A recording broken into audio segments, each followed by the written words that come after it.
Oh, hello. Risky Krisky here. Hope you're doing all right. Today, we're going to be talking about Minuteman convoy operations, or vehicle ops for short. If you are a GWAT, Global War on Terrorism veteran, ever traveled up and down Route Tampa looking for bombs or something of that nature, this might seem obvious, but for most other people, they're not going to have considered some of the details that we or you take for granted.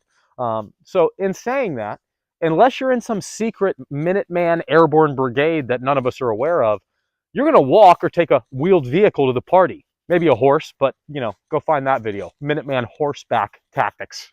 We'll get to that later on in the series. I'm just kidding. This is off to a very terrible start. Roll that beautiful bean footage.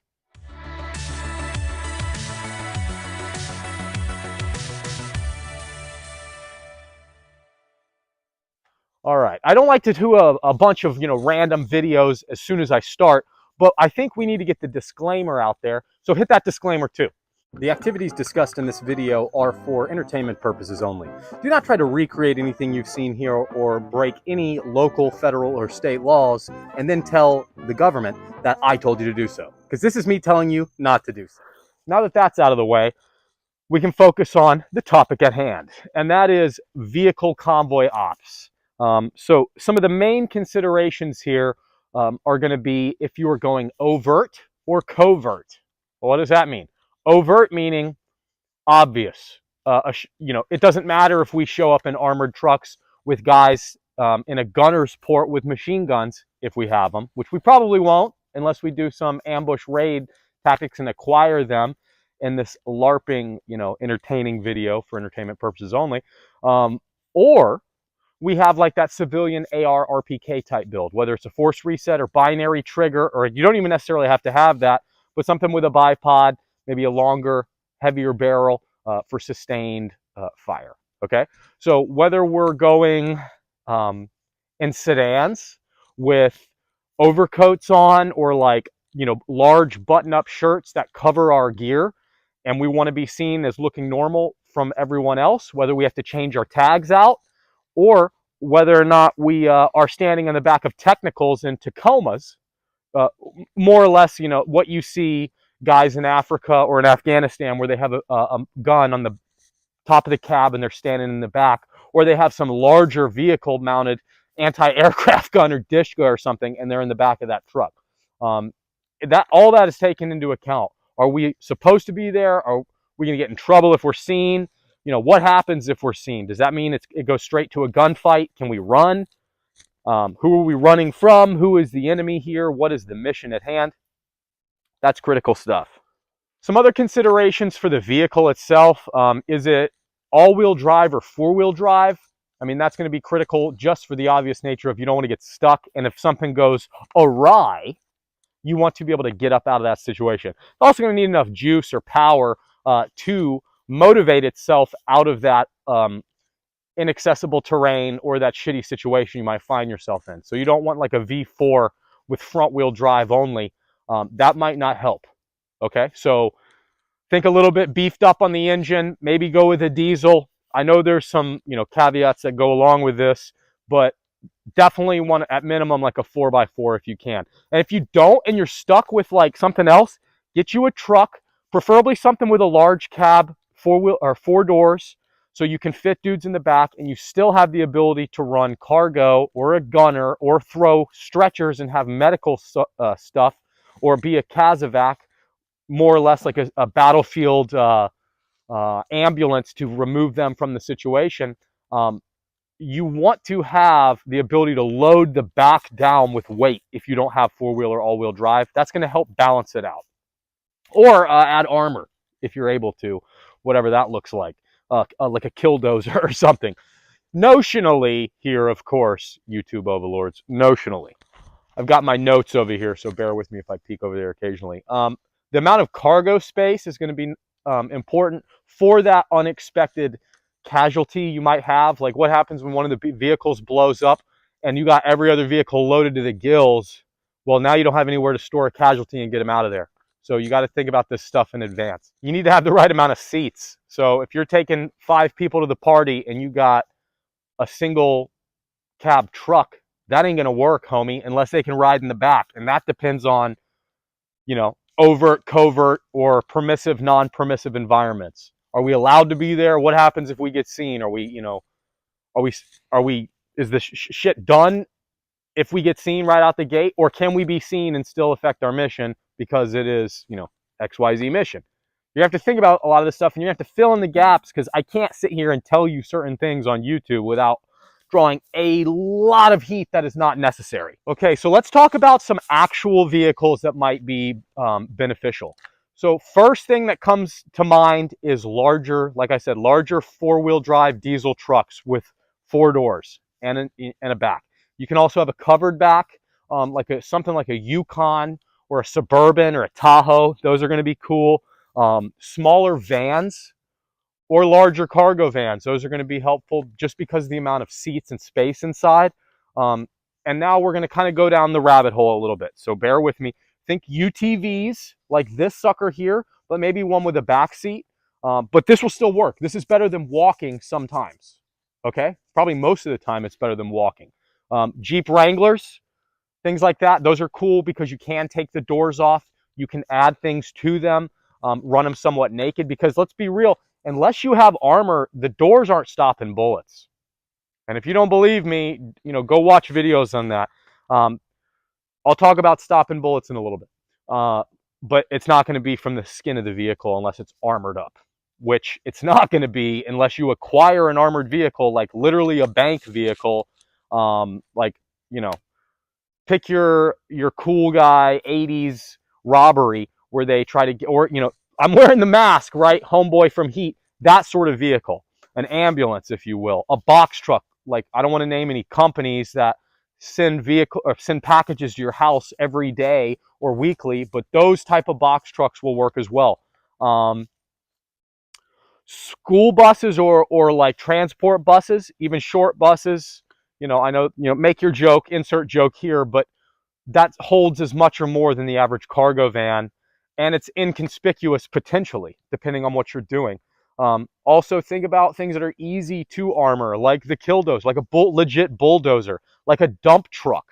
Okay, think about the back of a truck. Y'all have seen, what is it, the Navy SEAL movie?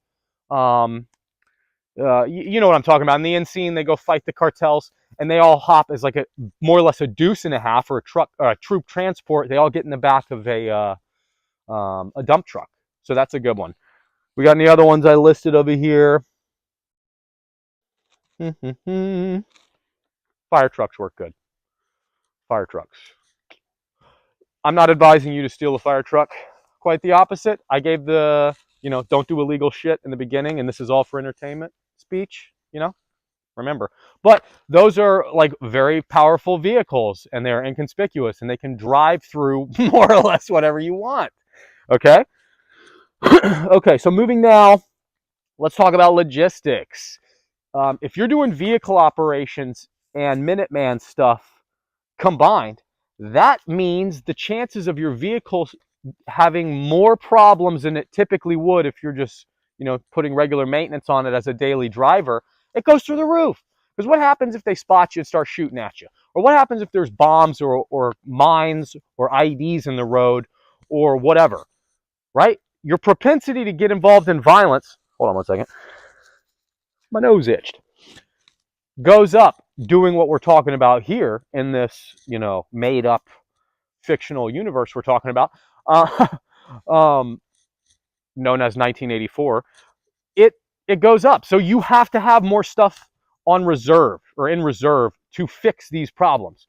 So you want to have, your brakes beefed up a little bit. Maybe have run flats if you can afford them and find them. At minimum, have extra tires, because expect there to, you to have flats and run over glass and stuff like that. Because think about it. If we're in this scenario, things have gone south to a certain degree, whether that's, minor or through the roof crazy.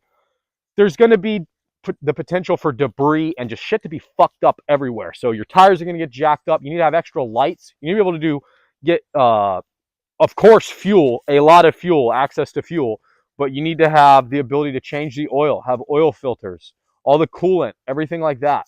Just basic mechanic shit. Like, that's where this prepping thing comes into play. And that's where everybody has a legit job. right? Like you're not going to be just doing missions all the time. You aren't a Navy SEAL doing this. Neither am I. There will be other things we will have to do in between whatever we're doing that are day-to-day mundane type shit. So if you're a mechanic or you prep and store a lot of this stuff, your ass is going to be extremely useful, whether you think it or not, and it might not be super sexy. And this is something I literally fuck with Pogues about, or specific ones, but it's true nonetheless. Bullets don't fly without supply. That logistics is critical, right? You can't just think tactics all the time. You have to think how you support yourself, because this stuff is going to, be used up and need to be fixed and maintained, right? And you're going to need to improvise, adapt, and overcome. So having extra lights to fix them when they get shot out, or being able to modify a vehicle and cut a gunner's hatch in the top, or add a rack to have some sort of navigational equipment in there, or communications equipment, or medical brackets to put in, stretchers and shit like that, or the ability to run infrared lights on the front so you can use night vision or nods as you drive completely blacked out. It's just a thought, okay? Logistics. Remember this. You have to have this set up, because where we're going, we might not be able to rely on anyone other than ourselves and the shit we've already stored up. Otherwise, you're turning into that guy that just goes and steals shit. And that's not what we do here. Remember, you're the good guy. That's why we're talking about this now in advance, so you can prepare and you're not thieving people's shit and being that guy, because you don't live long doing that. And it's not the right answer. Okay, let's talk about PACE plans, or your contingency. PACE meaning primary, alternate, contingency, emergency. Think of that as like, what happens if we get blown up? Well, is it one vehicle? Probably not. That might not be the smartest choice, Mark. Have a few vehicles. How many? I don't know. It depends on how many vehicles you have and how many people in your mission. Well, let's say you got 4 of them, okay? And the first one blows up. Well, what does everyone else do?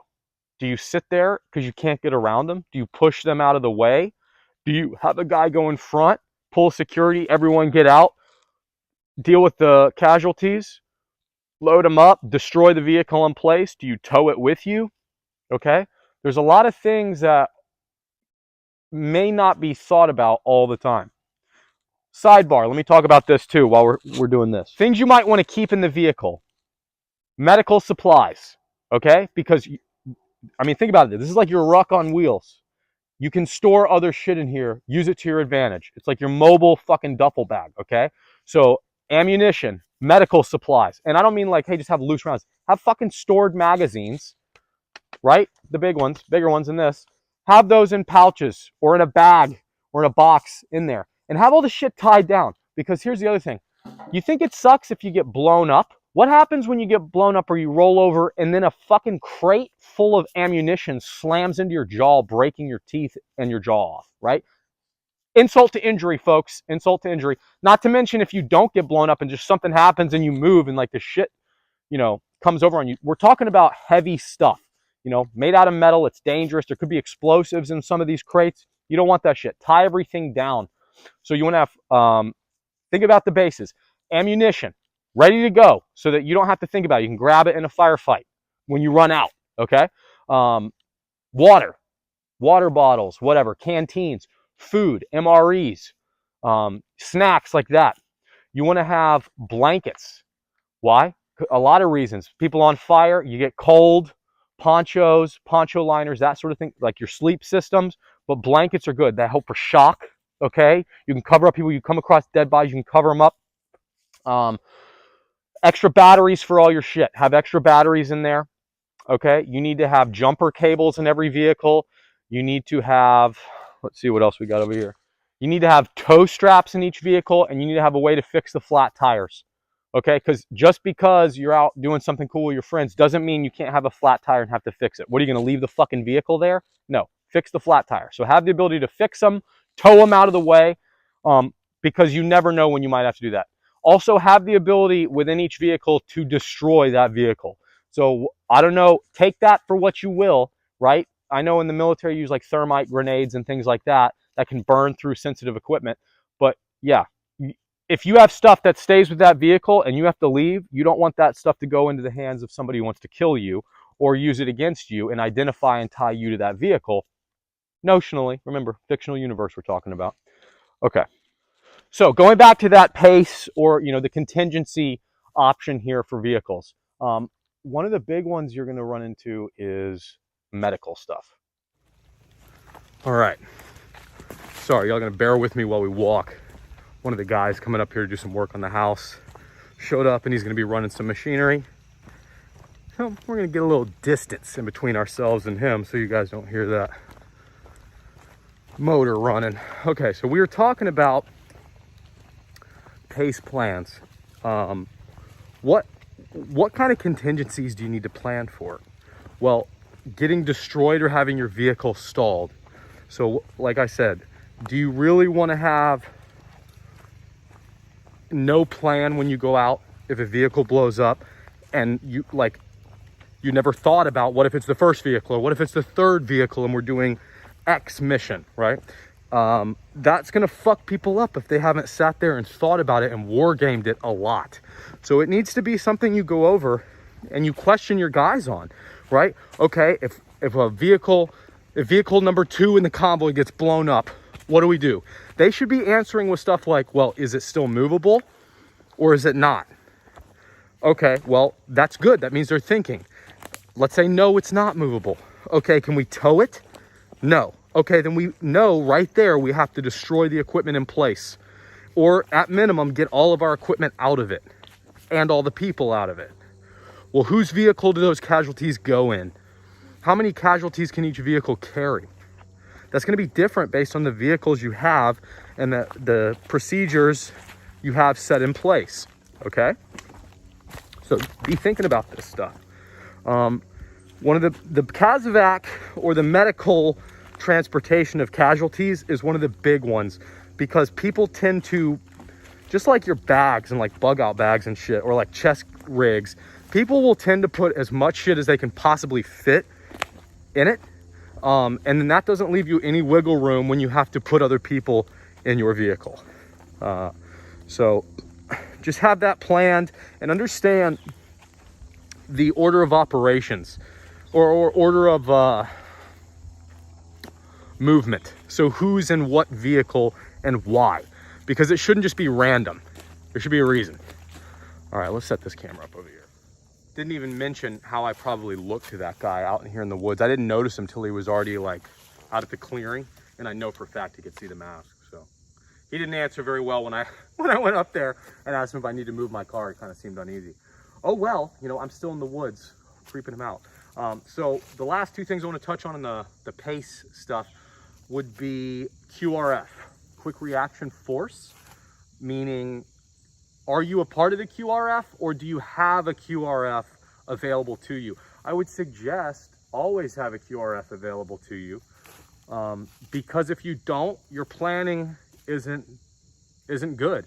And that means if you don't have the people to have the QRF, you need to bolster those logistics and those personnel because it's not smart to go out without having a quick reaction force ready to come help you. Because what happens if it's multiple vehicles that are destroyed like that? What are you gonna do, just run away? You're gonna have no backup coming to save you? That should be planned in advance. So there should be, if you have 10 vehicles, maybe don't take all 10 of them on patrol. Maybe you only take 3 of them on patrol, have 3 of them for another shift, and then have 4 of them in reserve that you can use as a QRF, okay? Or something like that. You don't have to put them all out there at the same time. As a matter of fact, I would say probably don't. Secure them and have them in different locations so that they're not easily targeted. The last thing is E&E, escape and evasion. What are you gonna do if you are overrun and the QRF isn't available or like you can't get in touch with them for some reason? Are you gonna leave the vehicles there? Are you gonna be able to get away in the vehicles? Are y'all gonna separate and go your different ways? You always gonna stick together? If and it goes back to the overt covert thing, if they get your license plate, think about it. If you're in a place that, if the rule of law is still available to a certain degree that they're able to check your license plate and run it and see, that needs to be addressed, right? But are they gonna look at you and see the convoy and say, we gotta stop them immediately, and then trucks start following you and shooting at you? If that's the case, this E&E thing might be on foot or you might just have to sit and fight, because the only way I see you E&Ing in vehicles, if you have a predetermined plan of scattering and you have destinations y'all are all going to go to, and then leave the vehicles and then E&E on foot and then rendezvous back later. But that would only work if you're in a place that's non-permissive and you're having to go covert with things, and you have vehicles with mismatching license plates, or they can't trace them back to you. Then I say, you know, it's better that they only catch a few of you than all of you. I know that's not ideal, but, you know, look at the hand you're dealt, and we're gonna have to play that card. The activities discussed in this video are for entertainment purposes only. Do not try to recreate anything you've seen here or break any local, federal, or state laws and then tell the government that I told you to do so, because this is me telling you not to do so. Okay, let's talk positions within the vehicle. The main one's gonna be the driver, okay? So as the driver of the vehicle, that is your job. Your job is not to drive the vehicle to the place and then get out of the vehicle and go do other stuff. It's not even to stay with the vehicle and then get out and check something in the trunk, right? No, your job is to stay in the fucking driver's seat. Maybe even keep your door locked, okay? And your window up so people can't reach in and fuck with you. It's to be able to move the vehicle anytime, anywhere, for the safety of your occupants. That is your number one priority as the driver. Staying with the vehicle, moving it, and doing it safely for the people inside, okay? So in that, you have to have other people. So what happens if something's going on outside the vehicle? You might need the dudes in the back seat to be able to go deal with that. Why? Because you're gonna have a gunner. Now, it depends on your vehicle. Remember that MET-TC thing that I always like to use as a scapegoat? Basically, the situations in which you have to change or adapt your, you know, stuff to, your operations. Do you have the ability to cut a circle above the fucking center console armrest and put a little plate that a guy can stand on and be in a gunner's hatch, or a turret, if you will?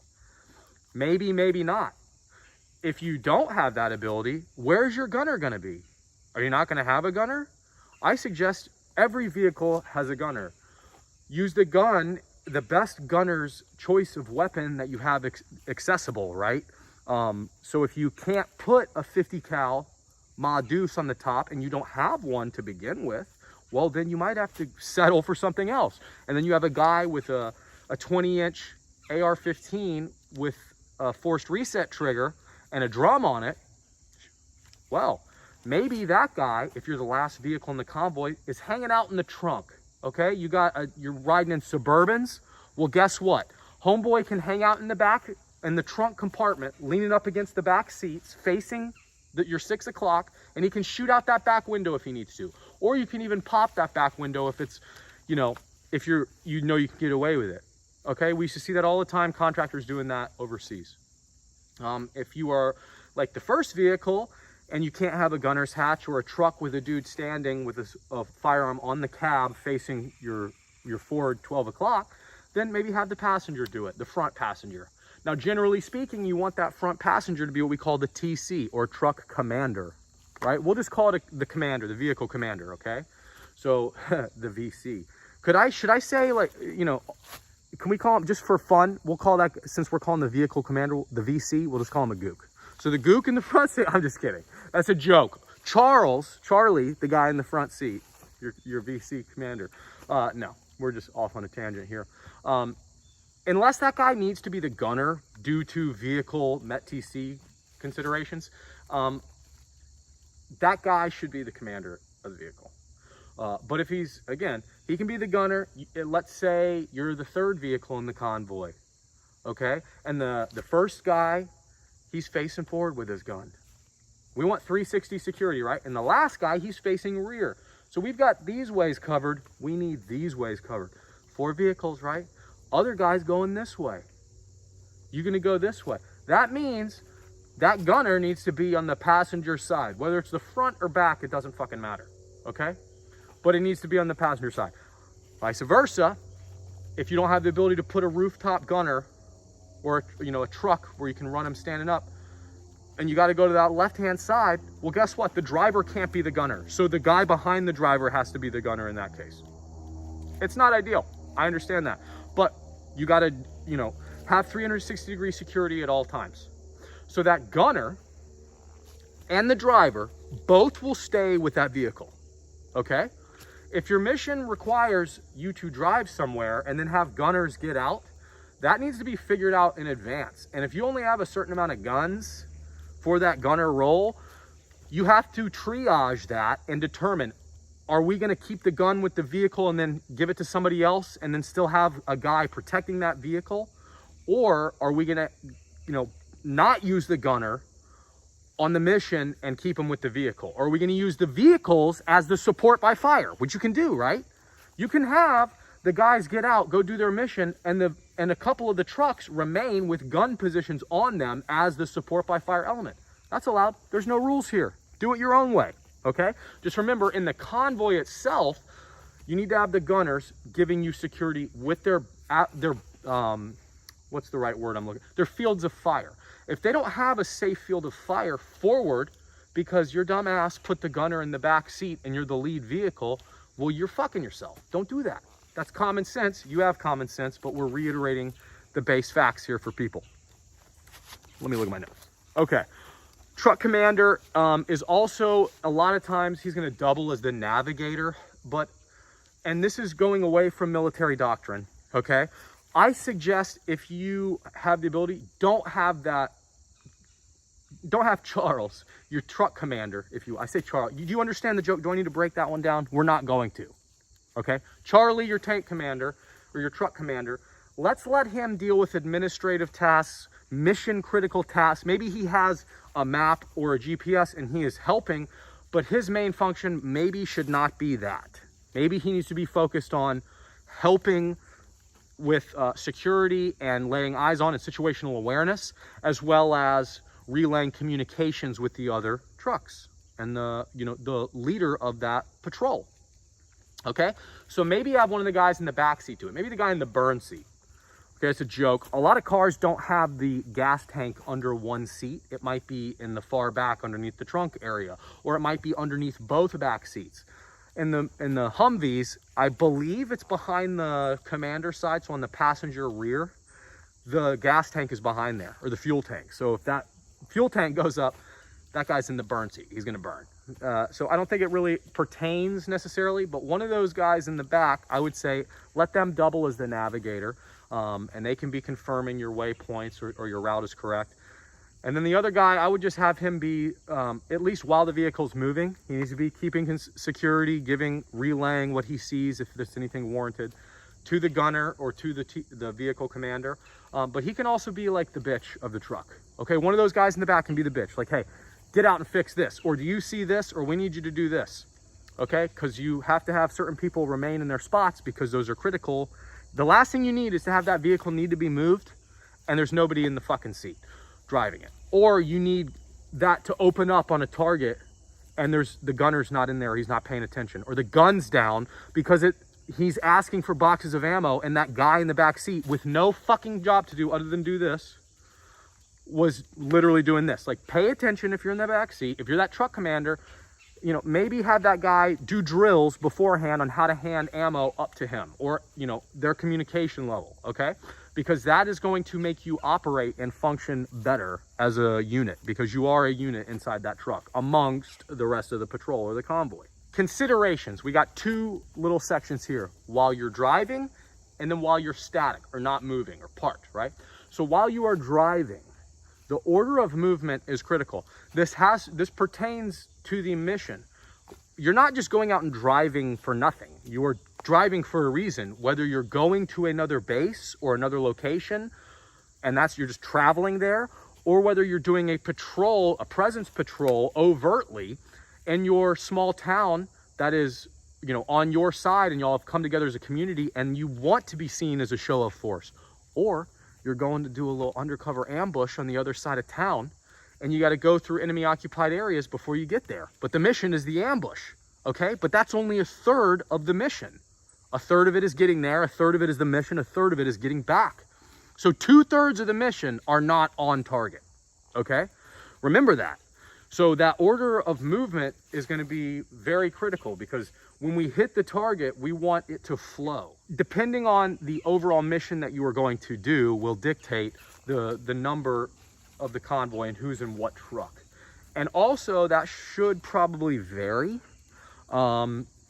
if you can vary it, because remember, the enemy has a say in all of this, and they will be watching you and reconnoitering. There's a good word. They will be performing reconnaissance or recce patrols on you.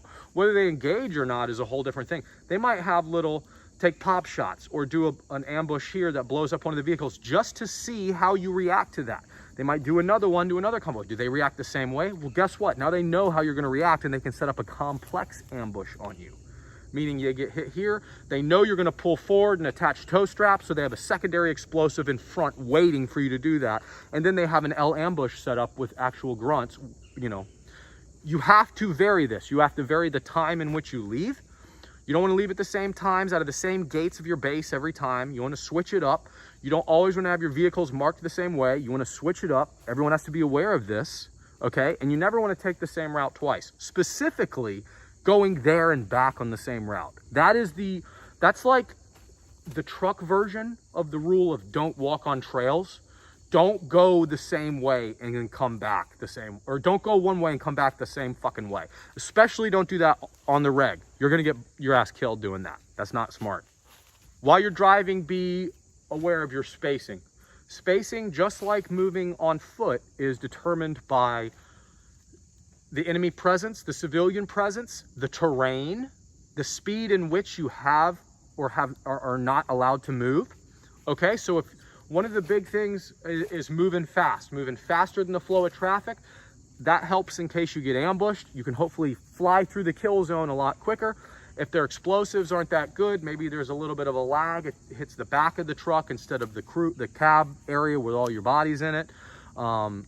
But then with that limits your spacing. You can't be flying and then be super far spread apart, because you're gonna lose each other, okay? So the faster you go, the closer you gotta get. The slower you go, you can keep your distance, okay? But understand, there might be cars moving in and around you, because they might not realize you're in a convoy, especially if you're going covert with this. They're not gonna know who you are. So you also need to have those gunners all on the same page, and the drivers, hey, are we gonna ram motherfuckers out of our way? Are we gonna shoot them if they do this? So rules of engagement need to be pat down in advance, okay? Are we taking shit from people? Are we being defensive or offensive? Or are we being offensive with a defensive mindset? That might be something to remember. Bomb threats. Now this is gonna be, I don't know, a minute. This is gonna be the fastest IED class you have ever had, okay? So, former gunner, okay?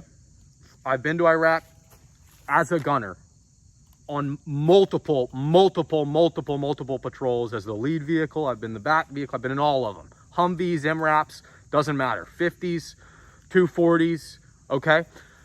Understand, there's a few things that should key you off. It's people coming in and out of your patrol. It's dudes on motorcycles. Why? Not just because of Afghanistan and Iraq and they just, have those cheap shit ass shiny little bikes around. It's because these things can get in and out and behind cover and micro terrain and alleyways and shit like that really quick. So they can come up, they can throw a grenade, they can be on a phone and blow something up because they're close watching you. Be on the lookout for them, okay? And the unfortunate thing is most all the time they're going to be a military age male riding on those. So it's kind of, you have to use serious common sense and understand the mission and the rules of engagement that you are given, right? Because you don't want to jump the gun or do something stupid, because then that just going to make everything worse. What happens if you go out there and kill somebody that was just a regular guy? Well, then that populace in which you are trying to help bring together and support you is going to turn against you. So you don't want to do that. So motorcycles, pedestrians coming in and out, choke points. So if we're moving and we go and there's a roundabout and the traffic's real slow and we're just at a snail's pace, that should be, hair on the back of your neck, stand up, because it's a good place and time to ambush you. If there's a lot of people around, maybe that doesn't happen, okay? That's another thing. If there's not a lot of people around, and there should be, that should be a cue, okay? Take that. If there's a vehicle speeding in your direction, or if you're trying to signal somebody to slow down, if you're going overt and you're in a gunner spot and they're not, you know, that's a clue. If you are approaching a culvert, what is a culvert? It is a drainage pipe under the ground, right? So if you're on a smaller road and, you know, it has a little shoulder that drops off, well, there might be a canal or like a waterway that's going through there. It can be, you know, yay big, it can be large. People hide bombs and explosives in there. The same with bridges. Look underneath the bridge as you approach it. Make sure there's nothing weird. Anything shiny, any odd place trash. Now, granted, you're not probably rolling around in a Humvee and MRAPs owning your space. That might and probably won't be what happens, because you would just get somebody that has air superiority to destroy your positions, right? So it's more than likely not going to be, hey, we have to stop every single time we see a culvert, or we have to slow down to a snail's pace approaching every bridge. That's probably not going to work. It's probably going to be speed is your friend. Okay, so move a little bit faster than traffic, be aggressive, drive like you have a BMW. I think that's probably the safest thing to say. Okay, and I've actually covered a lot already on the final part, which was going to be considerations while you are static or like parked. The driver and the gunner staying with the vehicle, that, you know, we've already been over. Not stopping or parking with less than half of a tank. Some say a third, some say a quarter. I say a half a tank, ideally, because remember the whole a third of a mission to get there, a third of the mission doing it, a third of the mission to get back. We always want to have ourselves a little bit more in case, you know, we run into problems. You're never going to leave the wire without being fully topped off. Don't do that. Don't do that. Don't park the vehicle with less than half, because then you're going to forget and you're going to need it, and you're going to be like, fuck, we only have a half a tank. We better not get into any trouble. And then this dude named Murph shows up, and he's a cocksucker, and he's going to get you in trouble the day you only have half a tank, because Private Numbnuts, the new dude who you put as the driver because you can't trust him to get out and do a raid, didn't fucking do it. So you have to, as the leader, as Charlie, old Chuck in charge, right? The truck commander, the VC, the gook, you have to make sure, is this going to get taken down because I said the G word? I don't know. I'm still doing it. I don't care. No offense. It's just, I think it's funny, right? The word is funny. That's the only reason I say that. It's your responsibility to make sure that vehicle's squared away. No matter what the idiot driving it does, you're in command of it. It falls on you. If the vehicle's in the wrong spot and the gunner's not there or the driver's not there at the critical moment, that falls on you. So if you're the platoon or patrol leader and you got a truck commander that's not doing his job, replace the fucking truck commander, okay? Because that is his job. And in that, think about commo. Here's one I skipped over. Yes, you might be, let's say you're Trash Panda 6'9", but I'm the gunner in your vehicle. And you're out doing something, but the gunner and the driver are still there. And we see something, or you need the vehicle moved. Who are you calling on the radio? Who is the other guy in the patrol calling to move my vehicle? Does he know that Risky Krisky's in the gunner spot or driving? Probably not. So have a consideration of what you call the vehicles, or what your gunner or your driver are going to be addressed as on the radio, because they're probably going to have to move the vehicle or lay fire somewhere, and somebody from a different vehicle who's not familiar with that day's crew on truck number 2, right? They're going to need them to move. So maybe you have, you know, ice cream, you know, gorilla, monkey, and cheese, and you're saying, oh, cheese, I need you to move 50 meters to your north. Well, that just made it a whole lot easier. I don't have to address the fucking truck commander of that vehicle in hopes that he's there, or in hopes that the guy in the truck remembers. He's just listening for cheese. If I hear cheese, that's us, okay? Granted, do it your own way. This is just something to consider.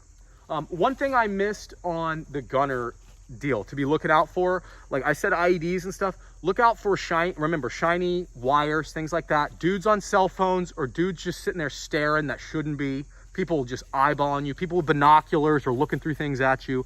You can catch that on the glint. A lot of these people aren't smart enough to put something over the optic. If they're looking at you, and you're going to see the glint. Look on rooftops and in windows. I know, you know, you're like, hey, home dog, I live in New York City. I don't think you should be doing this in New York City, but That's a lot of windows and rooftops. Yeah, I know. That's why fucking urban shit is so dangerous. Okay? Like, you should know that. When you park the vehicles, park them facing out. You don't want to be the guy who just pulls right up into your driveway and then has to do a fucking back out maneuver. You want to be able to move quick. That's why the driver and everyone, they're staying with it. Okay? So if y'all get out, it's okay for the fucking driver to turn the vehicle around while everyone else is doing their thing to maximize efficiency. It's probably going to be preferred. Maybe we call you a good driver if you did that. Then just make sure everyone, those vehicles are still pulling 360 security. You got those gunners doing their thing. Okay, Krisky, well, what do we do if we set up shop for the night and we got vehicles? Well, you're going to make sure they all have at least half a tank of gas, okay? And then you're going to park them facing out in a defensive perimeter, giving you 360-degree security. Maybe you have the guys stay somewhere else away from them if you're concerned about drones. Maybe you have them parked far enough away from each other, depending on terrain and your mission, that if a drone comes into view, the frame of the drone, think about what you're looking at this in, this, dimension. If you got a vehicle here, but the other vehicle's over here, that drone can only see that one vehicle unless it turns everything, okay? It might, if it's a good drone operator, they might, but use everything to your advantage. Put a net over that vehicle if you're parked out in the open. Maybe you park and hide it under cover of a parking garage or something. I don't know if you're able to get away with that or not. But if you are using these as a defensive position, unless you have armored vehicles, the vehicles will not stop bullets. There's a few places you can help protect yourself. Behind the wheel hub assembly, okay? In line with the posts of the vehicle. What are the posts? So think about, I'm driving the car, I'm in the driver's seat. I've got that pillar right here that is mounted to my rear view mirror on my driver's side. This right here is the A post. It's very sturdy, okay? The next thing is the B post. It's the thing that my driver's side seatbelt is attached to, right? When the door closes, this frame right here is the B post. The next one is the C post, D post, right? If you're in a sedan, you've got an A, a B, and a C. The C post is what the rear windshield is attached to. So if the vehicle's here facing forward, driver, passenger, back seats, I can get out and get behind the back passenger wheel assembly, and I can put potentially the C and the B, or the B and the A post. I can stack these posts, ideally, in a diagonal to that threat. If I can do that, that gives me the best chance of stopping bullets, going through those posts, and then also concealing my feet behind the wheel, and the wheel hub assembly itself will help.